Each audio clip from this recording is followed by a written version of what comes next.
Good morning, people, and welcome to Your Morning Cup with Chuck, where I help you get inspired, educated, and motivated to a point where all you think is positive thoughts, baby, and positive thoughts create positive action.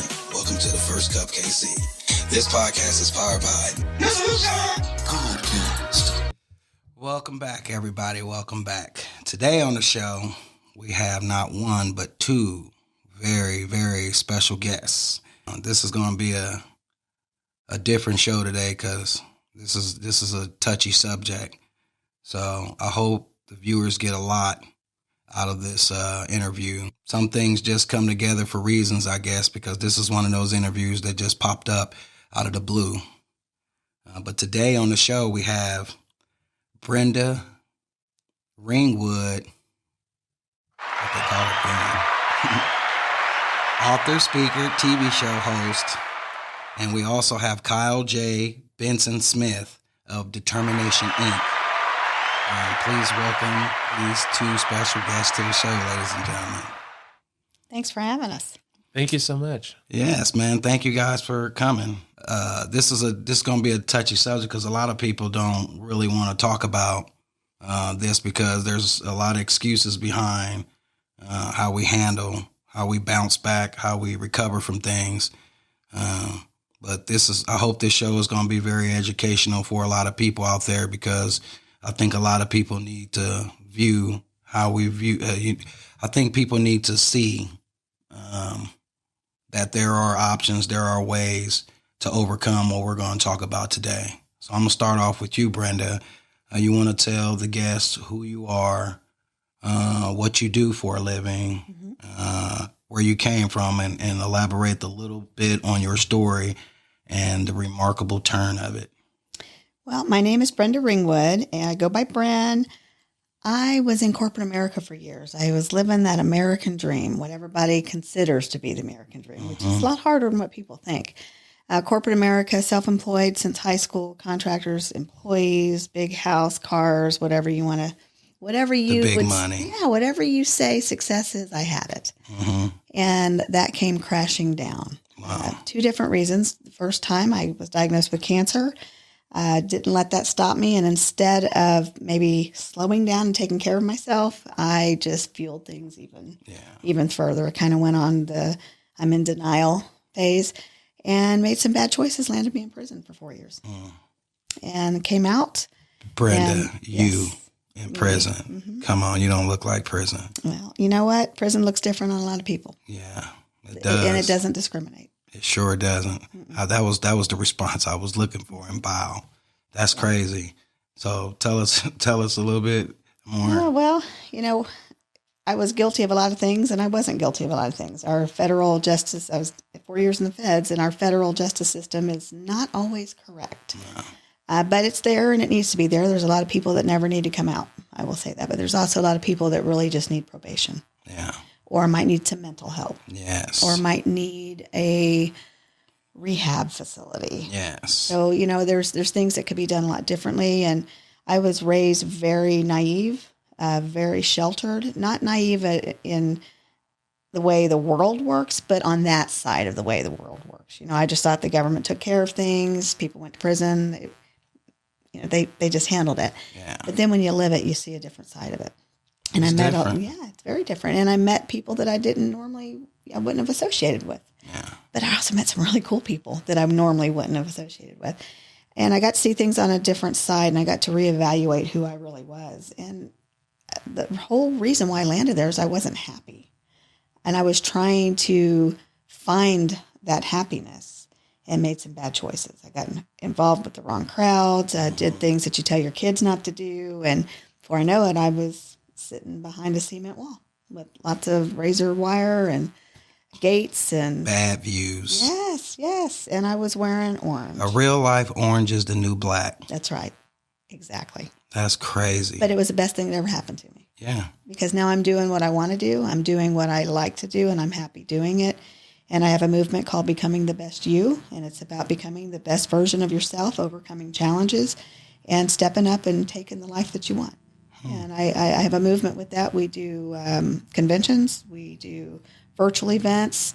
We have a TV show, and What was the name of that TV show? It's called BTBY, Becoming the Best You. BTBY. BTBY. And it's just a talk show about everyday people doing extraordinary things, the things that they have overcome.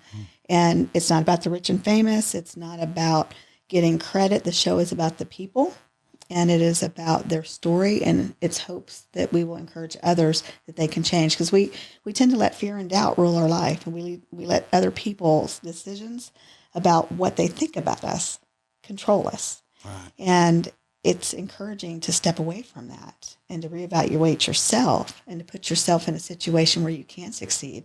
Sometimes you got to cut ties. And I would have never cut those ties if I wouldn't have went to prison. Speaking the truth. Speaking the truth. That's kind of it in a nutshell. I've been out for about 3.5 years. So 2018. Yeah, and I said I was not going to let my time be a waste of my time. So I authored 3 books while I was in there and decided what I was going to do when I got out. So when you got out, it was 2018. You had 2 years before you know what happened. And actually, I only had a year and a half because it was August of 18. Yeah, okay. So during that process of time, you had to get a lot of stuff done. But when that thing hit, I call it that thing because, I just don't want to say the name. But when it hit, how were you able to continue to keep moving towards your movement? Actually, that's when the movement started, because the first year that I was out, I had 5 major surgeries. Wow. I had some head and neck issues I had to have operated on. I had both my knees replaced, and prior to even the knee surgeries, I had 3 meniscus repair surgeries prior to having them replaced. So that was right there, but those 3 weren't really major surgeries, and then I had to have neck and head surgery. So I was recovering. Because our federal government does not take care of a lot of medical issues, despite what they might tell the public while we're in there. So I had a lot of things that I had to have done. So my first year, I was in doctor's offices recovering from surgery. I just kind of started getting the ball rolling with wanting to do some events, and then 2020 hit.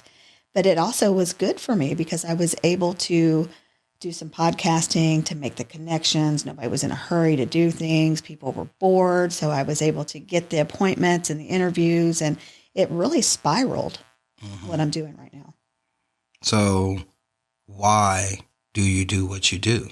Because I believe if you want to change, you can change. And I made the decision that I was going to change. I didn't want to be the person that I used to be. And I tell people I'm not better than anybody else, but I am better than one person, and that's the person that I used to be.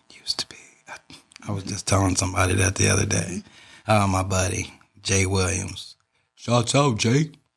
No, that's remarkable.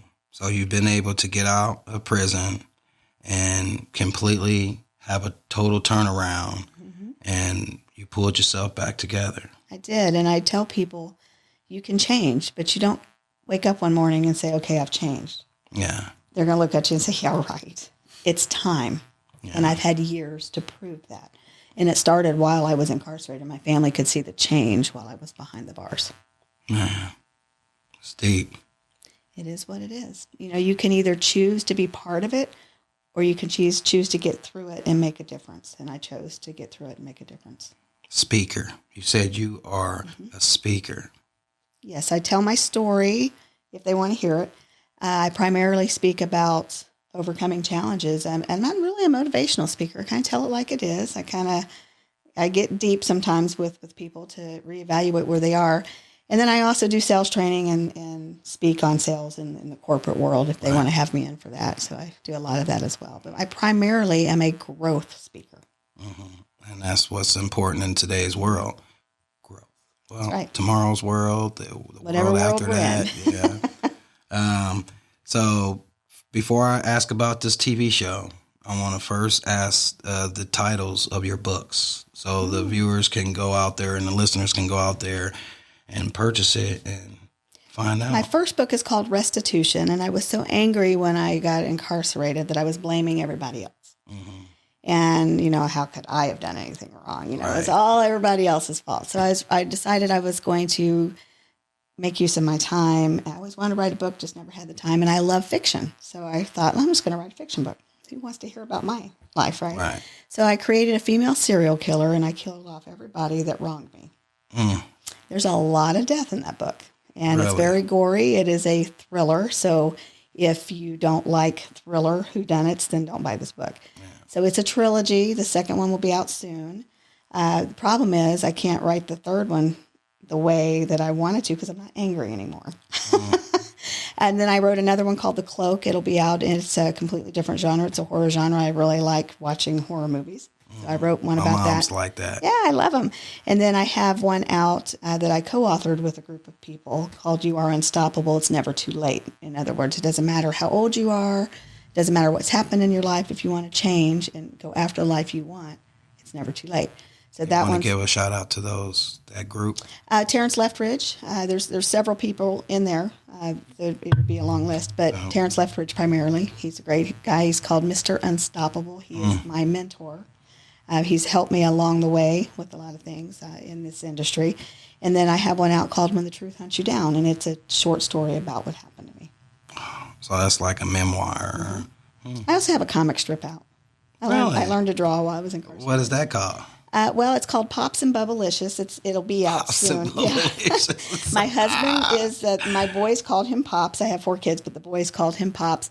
And he had this dog called Bubba, and his legal name was Bubblicious. And these dogs, man, were everything, to the point that if the dog was in the front seat and you got in the car, you rode in the back. It was that important. So while I was locked up, I didn't know what to do for anniversaries and stuff, and it was like our 20-something, 30-year anniversary. It was something big number. And I did a comic strip about the things that actually happened in our life between this dog and my husband. So it's called Pops and Bubblicious. That's neat. And it's a year's worth of Comics. stuff. And where can you find that at? It will be out on Amazon. It's not out yet. It's completed, but we just haven't. It should be out maybe September. And it's called Pops and Bubblicious. And then I'll have a couple children's books out. Busy. I did. And you stayed busy inside. You stayed busy inside. You did good. You did good with your time, Brand. I did. A lot of people sleep it away. Yeah. Or work it out, or do the stupid stuff on the yard. You know the drill. Or live in solitary. Yeah. Solitary, that's the chicken babies. You can get arrested while you've already been in jail. Yeah. That's the chicken baby route, That's though. right. You don't learn. You can't really learn. I think you emotionally and mentally damage yourself more by isolating yourself like that. You can, because we need to be around people. And you can't learn. How are you going to learn anything from that? You can only read so much. Yeah. I think it isolates you big time. It's not good. But this TV show, okay, tell us a little bit about this TV show. Well, we did the conferences, and we started noticing that this is something that people needed. So I was approached by some producers that said BTBY needs to be a show. And I said, oh, are you kidding me? It's just, people telling their stories, and it's exactly what's needed, to see that everyday people have those struggles and how they can overcome it. So it's stories of hope. It's stories of real life people that have been there, done that, and hopefully that you will connect with one of them and maybe change your life. Exactly. See that it's doable, that it's possible if you want it. And then, it helps other people out, the listeners. You just never know. Someone that really might be going through something might ping off of something that you said, and it might trigger a totally different road. So, everybody asks us, why do you have so many speakers? That's exactly why. Because if you only have one or two, you might not resonate with them. But there is somebody there that you're going to be able to connect with. And our events are an experience. All the speakers stay around, and a lot of them are coaches. So you get coaching while you're at these conferences. That's neat, man. And Mr. Kyle J. Benson Smith. What's up, boss man? You are the addition. You are the whipping on the top of this interview because you come from aspect of the incarceration world from the outside. And a lot of incarcerated people, when you get out of jail, you have all of the extremities that block you. I call them excuses.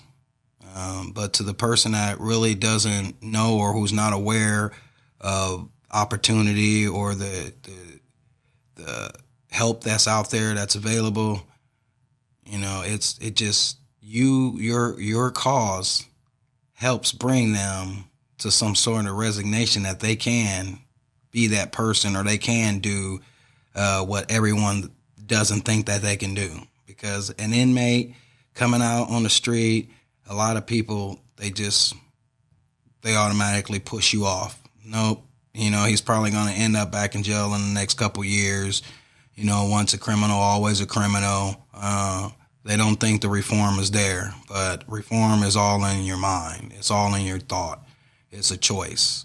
It's just like anything you do in your life. It's a choice to start with making that choice. But before you can make that choice, sometimes you need that one source that can help get you over the edge. And Determination Inc. is a company that is a nonprofit that helps bring the entrepreneur out of ex-felons. You want to tell us a little bit about Determination Inc.? Absolutely, Chuck. Thank you so much for having me today. Yes. I feel like the two of you did all the heavy lifting today. I just get to sit back and talk a little bit about what my organization does. As you mentioned, Determination Incorporated, we're a nonprofit here in Kansas City, Missouri that helps formerly incarcerated people start and grow businesses. Mm-hmm. And I started the organization in 2018. And at the time, I was working in Kansas City's entrepreneurial community for an organization called KC SourceLink that acts as a central hub for all the entrepreneurial support organizations around Kansas City. I'll go ahead and just mention that real quick, that Kansas City is a great place to start and grow a business. Yes, I mentioned they're a central hub for all the entrepreneurial support organizations. There's over like 250. There's all sorts of support in Kansas City. We love to grow our own here. So I'll put that plug in real quick and then continue my story. So I got into that work interested in entrepreneurship as a pathway out of poverty, and started to look around for a community where I could support, be helpful, and serve others. Mm-hmm. And I heard about reentry and how unnecessarily difficult it is for people coming home from prison to reintegrate in their communities, to start a fresh life. In 2021, over 13,000 people came home from prison in Missouri, and that's just state prisons. So I share that just to give people an idea of how many folks we're talking about in a year. And like both of you have alluded to, there's a lot of stigmas out there. There's a lot of false storytelling going on where everyone just imagine felons and cast one thing. They see, as you said, once a criminal, always a criminal. But I saw something different as I was getting to know the reentry community back in 2018. I saw all the nonprofits doing great work, and I also saw a lot of clients who wanted something great for their life, who wanted to make the most of the time that they had left on this earth. And I started to get inspired really quickly by learning about folks who had started businesses after incarceration, had chosen entrepreneurship as their pathway to economic opportunity and financial freedom. I started hearing stories like both of yours and thought, I bet there are more people out there who come home from prison and want to start a business than folks realize or get support. And I also bet that if we came together as a community, we could do it better together than we could alone. And so in 2018, we launched our business support group, which is called Be the Boss, and still meets a couple times a month here in Kansas City. And we have a workshop that we do inside of prisons called Back to Business, where we work with guys and gals who are headed home within a year or less to get a head start on their business plan, their action plan, and their budget so they can hit the ground running when they get home and already have a relationship with a reentry organization. Nice. That's another plug I want to add in real quick, which is, yes, our organization is just focused on helping people start and grow businesses, but there are lots of different organizations for reentry, especially in Kansas City, that help out in other areas like health and housing and employment and all that sort of stuff. So we make referrals out to a bunch of those great organizations as well. So our last program is our Rise Up, Get Started Matching Grant program, where we work with a cohort of 16, we say second chance entrepreneurs, formerly incarcerated entrepreneurs. We work with them all year long to help them start and grow their businesses. And I can talk more about any of that stuff as we go, but I'll stop blabbering and just again say thank you to both of you for sharing your stories, for all the work you're doing in your life to give back and help others. I'm really lucky and blessed to be here today. And that's neat. I got a question though. Why? What made you? Because I mean, you have a community of people that they move through life caring about their own movements, and you get these special people that slow down just enough to help other people who don't even know them. What gives you that energy? And the reason why I'm asking this question is because I want the viewers to get an understanding of what it takes, to turn this place around, because people get weak. I did my first cup this morning was on the shoulder, having a shoulder to lean on, how important it is. And organizations like the organization you founded is one of those shoulders that the community has. Why? What made you want to do something like that?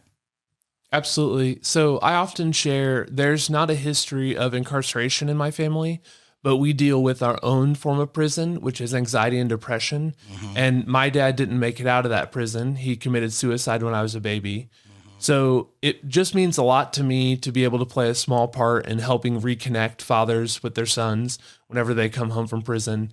But I also think that happening in my childhood and my family having survived that trauma and my family having grown closer and stronger because of that. I think the experience of my dad taking his own life, it really just gave me endless compassion for both the offender and the victim at the same time. Right. And I think I can see it as a part of the whole and a symptom of something deeper. You said criminal accident earlier, criminal mistake, criminal activity.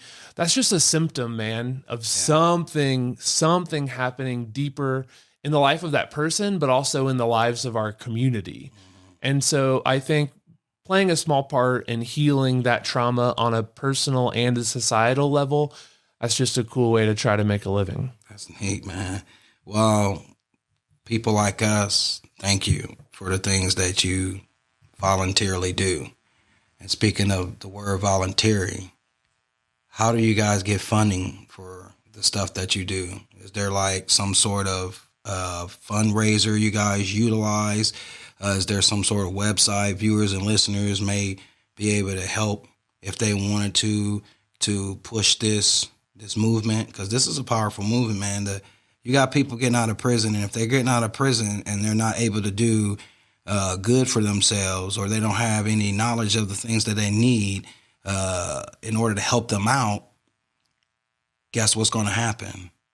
That criminal behavior is going to repeat itself, and that's going to cause harm to them, other people, the community, and so forth. How do you get funding, or if you do, how can people give to that foundation?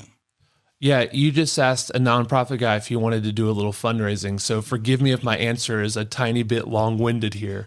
But for individuals who are interested, we say investing in our mission. We call them investors. And our investor level for individuals who want to support our mission and our work is $20 a month or $250 once. So it's very approachable. But if someone chooses to give at that level and become an investor, they also get a t-shirt. It looks a lot like this one, but it says investor on the front. So they have their Determination Incorporated swag and know they're part of a movement, like each of you have said. So there's that. This shirt that I'm wearing right now, Juneteenth, we've celebrated it. This is our second year in a row that we've made these Juneteenth t-shirts. And they're go to support our mission as well. And we say when you wear one of our Juneteenth t-shirts, you're standing up for opportunity for all, healing for all, freedom for all, and love for all. And so we hope people will grab one of these Juneteenth t-shirts. Both of these things can be accessed at our website at unlockeship.org. Unlockeship.org. You can find all this information. And the last thing I wanted to share, kind of looking forward a little bit more. So yes, our nonprofit has received some grants from family foundations and other things like that, corporate sponsorships, that sort of stuff. We're doing some of that general nonprofit, and we're still very much a startup and very much small. But what I'm actually excited about sharing and excited about working on in the next chapter of Determination Incorporated is we are starting a business. We're starting a for-purpose business. A social enterprise is another name for it, called Strong Start Make Readies. A make ready crew, if that's not something you're familiar with, I wasn't really whenever I started doing it. That's the crew that goes into a rental unit between renters and gets it ready, gives that unit a fresh start. So cleaning, painting, minor repairs, that sort of stuff. So we're starting this for-purpose business called Strong Start Make Readies because we want to give people a strong start when they get home from incarceration. So this serves three purposes for us. It allows us to hire people right when they get home from prison, to create a profit that we can reinvest in our mission at Determination Incorporated, which is why I'm mentioning it now. And then lastly, so that we can build relationships to support other second chance entrepreneurs in our community. Right. That's deep. And that's some, you guys are doing a lot. That's the community needs that. Like I said, when I got out, everything, I didn't have that help. I got out and it was what it was. I had to get a job. I had to go by my own process of thinking. So I had to fight through everything. And I mean, I didn't even turn to no resources because the knowledge wasn't out there. They weren't advertising all of that. They had more, instead of name brand commercialing, they'll put the name brands on there and advertise all of that type of stuff, but they're not going to advertise the stuff that actually helps us. So, man, thank you for all that you do, because like I said, it's people who are hopeless.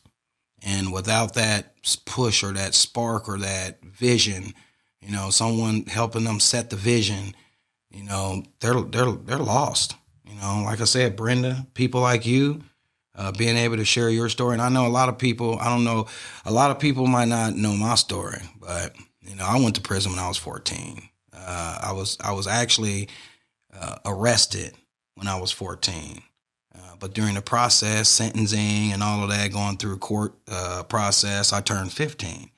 And that's when I was sent to prison. And I had to stay in the hospital until I turned 16, where I was only in out my room 1 hour a day, and that was to shower and clean. So I was locked down 23 hours a day. And then I was dumped into the prison system. I mean, inmates like 50, 60, 70, 80 years old. They just fed you to the wolves, basically. And a lot of inmates didn't like that. But it's just crazy being able to be a child that young, not even being mature, and witnessing and having to go through life with 30,000 daddies. You know what I'm saying? Because that's what it felt like. You know, I wasn't like abused or raped or anything like that, because I was more of a, what the hell is this guy doing in here? What the heck is this kid? That's the, you know, the inmates would not let me have lighters, cigarettes, Playboy magazines, any of that type of stuff, because they looked at me like, boy, you a pup. You shouldn't even be in here. So, you know, but what it did was cause the wheel. You know, it revolved the door. You know, now my mentality is set that I can survive in prison. You know, I can get out on the street, and now my decisions are less likely to go in my favor because I can survive in prison. I've been there before. So guess what it did? It created the revolving door. And I went in and in and in and in until I landed in federal prison. And federal prison changed everything, because federal prison is not a state prison. So you're not home. You know, they ship you all over the country, you know, and have to come back for any reason. You know, it's treacherous on family. So what changed me really, what actually changed my view of what this life of going back and forth to prison, what changed me was witnessing an inmate lose his whole family to an RV accident. The whole family, mom, dad, wife, kid, sister, her husband, couple of kids. I mean, whole family. It killed him because it was his fault. I mean, that's what he looked at it as. They wouldn't have gotten into the accident if they weren't coming to visit me, you know. And they were just driving out to visit them, because, you know, in the federal system, you have the weekend visit. Mm-hmm. Come Friday, they stay. Saturday, early Sunday, they out. And they were coming, and they were going to share their visit throughout, but they were going to RV it. Whole family died. Everybody. He's done. He's cooked. It could have been me. and that's how I looked at it. So I had a book called Think and Grow Rich that I was reading, and I didn't take it seriously. I really didn't take it seriously. I read it because it was cool. It was the book on the yard. Everybody had the cool book, that they passed around. And I started reading the book months before that, and because the book was given to me from someone else, a group of other guys. But, and I took the book serious then, but that was the eye opener. That was God saying, listen here, you know what? Keep playing with life, keep involving everyone else in your mistakes and your decisions. And I will give you exactly what you want. And I said, I'm done, man. I totally changed. I said, you know what? From here, how do I do it? God, how do I do it? And God basically said, you got to self-educate yourself. If you don't know how to do something, you need to figure it out. And you can figure it out on your own. You can figure it out. And I started reading books. And instead of reading the romance tales or the gangster books that we read, I changed all of it. You didn't like those hood books? Well, they were cool because they took you out of prison. Mm-hmm. Books take you out of your reality and temporarily put you somewhere else. But then I changed the world by switching it over to books that were more educational, more sound, and that just reading the books, it just makes you more intelligent. So from the books, I went to music. Instead of listening to the harsh gangster, I changed it to classical music. And it mellowed my mind down enough for me to create patterns. And these patterns just set more books and more intelligence. And I was able to create a total different mindset. I created my own different thought process. And that's where I came from. I literally changed the way I thought about things. Instead of thinking that I can't do something, I believed that there was nothing that was going to stop it. And my company, my friends, my interviews, it don't matter. If I want something, I already got it in my mind that if I can't get it tomorrow, I'm going to get it next year, but I'm going to get it. And that's how I am. I believe the belief system is so strong that my incarceration has completely I'm going to say it transformed me into a totally different person. But with all that being said, people don't think there's an option. People don't think you can. Because I have family members, I have friends that's probably looking at me crazy as hell right now because they don't know who this person is. And it's because instead of staying in that reality, I've learned that your reality always changes. Why? Because everything changes. And if you're in a mind state where you stay in the same mind state for too long, what happens to stagnant water? What happens to water, It starts stinking. It starts stinking. So you got to keep moving or your process is going to dull on you. So that's what I do. I went from believing that it wasn't possible to believing that it was possible. And it wasn't a forced thing because all my life I've always thought I was this special person. I've always thought you're going to be somebody. And when I went to prison at 14 and got out of prison at 17, you know what I thought? I'm going to be the special person. But guess what? I just kept making the mistakes. Because the thought process. So the books changed it all. My thought process. Now I don't even watch TV. Don't have time for it because guess what? I watch TV if that TV program is going to benefit me, if it has value for me. If it's a sitcom or Netflix and all the other stuff that slows time is, people don't understand time is you don't get that back. So the Netflix, watching the basketball games and constantly doing all of this stuff, if you have somewhere you want to be in life, you're definitely not going to get there by slowing your time down doing that. My day right now is packed. You seen it earlier, packed. And that's because I stay busy. And I'm just blessed to be in the environment that I'm in and at the level that I am today because I made those decisions.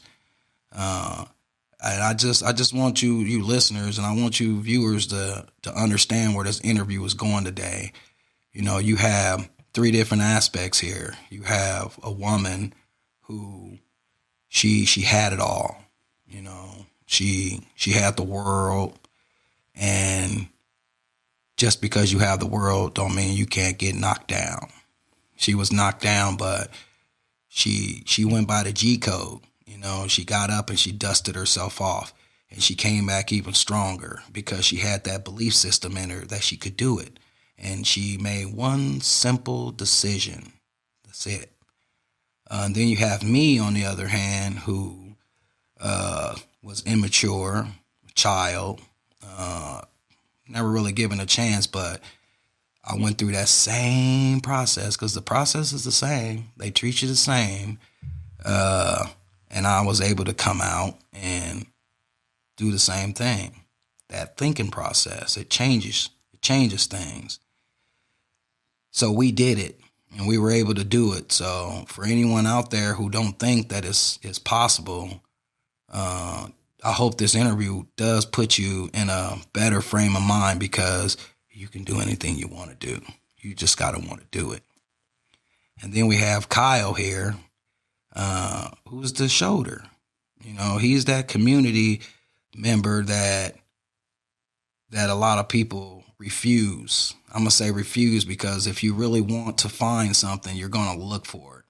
And it's there. You have so much help out there. So much help. You got mentors out there.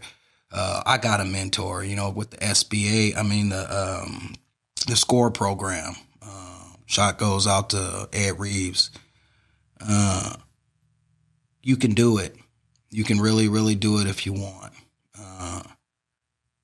But if you need the help and you can't do it on your own, you have to seek the help out before you go back down that road.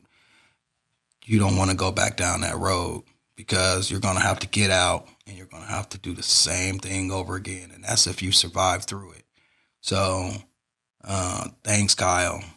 Thanks for offering a program that helps take people's creativity and make them believe that they have options and they can do it. You know, like I say, you turn inmates to entrepreneurs. And man, all I can do is I have to take my hat off to you for that, because even not having someone in your family, you know, but I know you do share a passionate story. But it's just remarkable when you have people and organizations like the organization you founded that does take the time out to help people that they don't have nobody out there in their corner. So you stay in that corner, man, because it's a lot of people that hasn't made it out yet that don't know nothing about this program, you know, that they're going to be needing a service like you. So if anybody out there can help this guy stay up and about, give them some information or where they can make those donations at, or some information or how they can reach out to your organization. Absolutely. Well, folks can find us online at our website, unlockeship.org, and you can invest in our mission for $20 a month or $250 once, and also find more information out about our programs and sign up for a High Five Thursday newsletter. Follow us on Facebook or Instagram at Determination Incorporated. I just want to again say thank you to you both for sharing, and I'm getting a lot of credit here for running a small organization, but I think all the credit is really in stories like each of yours. I'm just shining a spotlight on the hard work you are doing and everything that you've achieved in life, and hopefully that light is getting cast into prisons and helping people who are coming home, knowing that they can make something of their life and really do something that they're excited about. And I just wanted to ask you real quick, Chuck, so how long have you been running businesses since you got home from prison? Well, so I got out in 2008. That was my last number, 2008. I got in school. I went to school online, got a degree in business and science marketing. At the same time, I went to school for electricity. Stayed in electrical jobs. Like I said, I was in the books. and that turned into a electrical lighting company. I found a couple of business partners to help me get the thing going, and we've been going ever since. And from that point, the Think and Grow Rich book sprung an ideal in my head that I wanted to repeat. And I didn't know if I was going to be able to do it or not, but I believed I could do it, and I did it. And a lot of great things have happened from that. We have 14 members in the group. A lot of those members are business owners. A lot of them been in business for 20 plus years. So we do have a strong foundation of members in that group, and I was the founder of that. And that group is starting to create other businesses, and the studio we're in right now, you know what I'm saying, was that group was able to help that, even transpire. And I've been able to, my biggest reward for all of this is the energy that I've been able to attract from the other people like me, or the other people who have the same message and idea and thoughts of life like me, because it's been able to elevate me. And I like the energy field I'm in. I'm not going nowhere, but yeah. So in your years in business, ballpark, how many jobs do you think you've created? Man, 1, 2, 3, 4, 5, 6, 7. And about 7. And 7 and a ton of contract employees, I'm assuming. Man, we got a lot of contractors out there. We've been able to feed a lot of people. Yeah. And that's what I was really leading to, is that everything that we do at Determination Incorporated is just step by step working toward our vision, like you said earlier. And our vision is that formerly incarcerated people, by starting viable hiring businesses just like yours, will help to solve the problem of recidivism and ultimately end mass incarceration. And we still have a lot of work to do toward that vision, but exactly your story and the work that you've done, that's it. We just want to keep doing this because there's a lot more good to come of that. Yeah, it is, man. It's plenty of people out there that just need one little light, and that light will spark. They say just because the hole in the bag is not big enough, doesn't mean the biggest tree will, the seed that falls out of that won't, the biggest tree will grow from it. And the littlest seed, if you put it in the right environment, will grow so great. It will grow to be a massive, massive, massive tree. So, man, it just feels good to be able to say that I've been able to make the change that I've been able to make. And it feels good to be able to see a lot of other people, be able to make the change. And what's greater than all of that is being able to see people not run from putting it in the, it's hard to come out and say, I've been to prison. It plays a part on people's humility, and it really, but that's all back to what I was saying earlier, the way you think about it. Because I'll think about, let me help somebody, let me give somebody a clue or an idea that don't stop now. Don't sit down just because you think, oh, I'm a felon, no one's going to hire me. Well, guess what, buddy? If no one will hire you, if you don't stop, you hire yourself,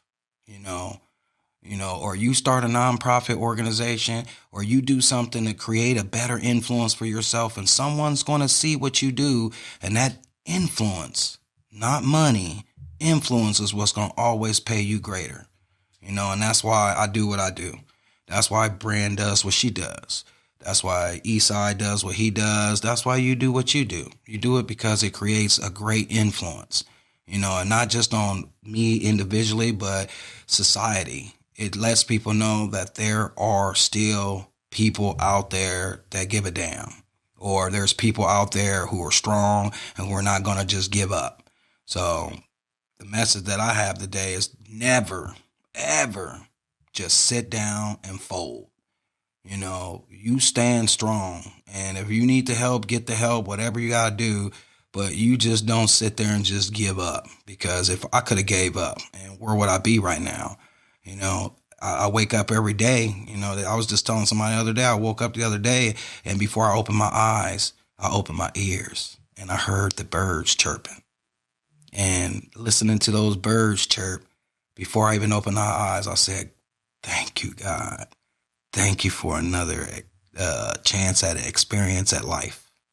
And I opened my eyes and it was light outside. So, I mean, use your opportunity well. Don't sit there and just let it go. Because at the end of your life, when you sitting in that bed or you taking that last breath, where are your regrets going to be? Are they going to be at your bedside, or are they going to be missing? Mines are going to be missing. So, but thank you guys.